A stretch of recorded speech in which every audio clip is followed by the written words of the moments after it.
Welcome back to Blast Meats and Meats Barbecue. Today we're making Big Apple baby back ribs. So the first thing I'm going to go ahead and do is we need to remove the membrane from our baby back ribs. So I'll grab a paper towel and just grab an end and pull. And it's very satisfying when that whole thing comes off in one piece, I'll tell you what. So the next thing we do is we're going to square these ribs up and just cut off the ends, make it nice and uniform. Sometimes the ends have some broken bones or just some fatty, undesirable pieces. So we'll just cut that off and we'll get it nice and squared. As you can see here, looks very good. And the next thing we do is we're going to go ahead and add a binder for our rub. We're going to use olive oil here. And I just dump it all over the surface and then rub it all over everything and make sure that it just covers everything so the rub will stick. We have our Killer Hogs, the barbecue rub. And I'm just going to dump on a nice thin layer of that first. And then I'm going to pair that with the Pampered Chef Smoky Applewood rub. And that brings a lot of that apple flavor that I'm going to be going for here with this recipe today. So we're going to flip this over and repeat the first few steps, which is add the olive oil and spread it all over the ribs. And then we're just going to put another layer of the Killer Hogs barbecue rub on here. And then, of course, one more layer of our Pampered Chef Smoky Applewood rub.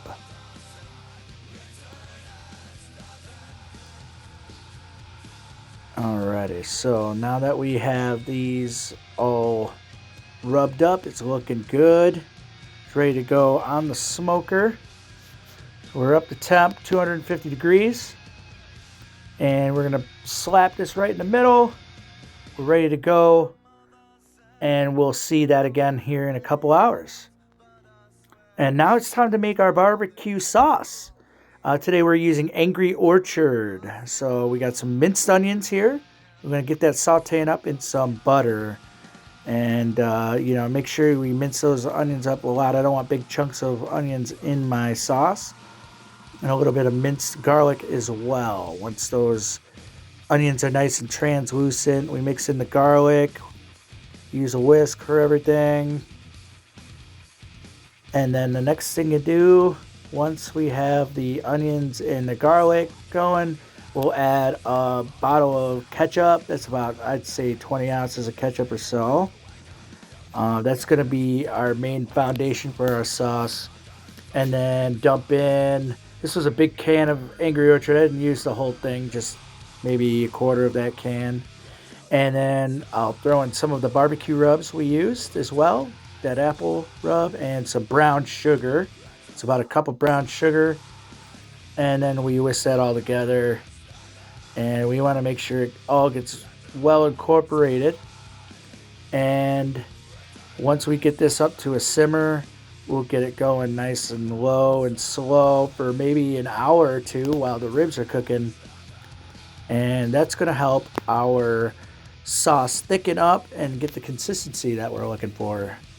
Meanwhile, when it's time to wrap up the ribs, I'll take some of that sauce and I'll just put it down on the aluminum foil.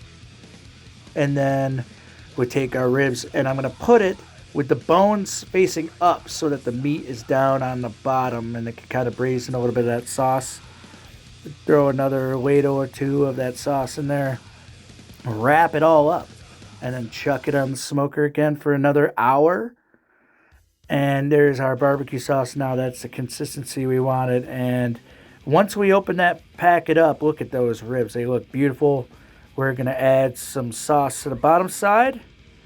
And then we just flip it over and, get some sauce on the top as well. And get it nice and even coated. Use a spoon.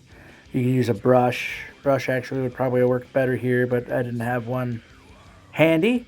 So once we get that sauce covered all over these ribs, we'll get a nice, beautiful glaze. Then we let them sit for about 15 minutes, and then we slice into these bad boys, and they look beautiful. I can't wait to take a bite of these. They look absolutely delicious. Nice and sweet. 10 out of 10 would recommend. Like and subscribe. Thank you.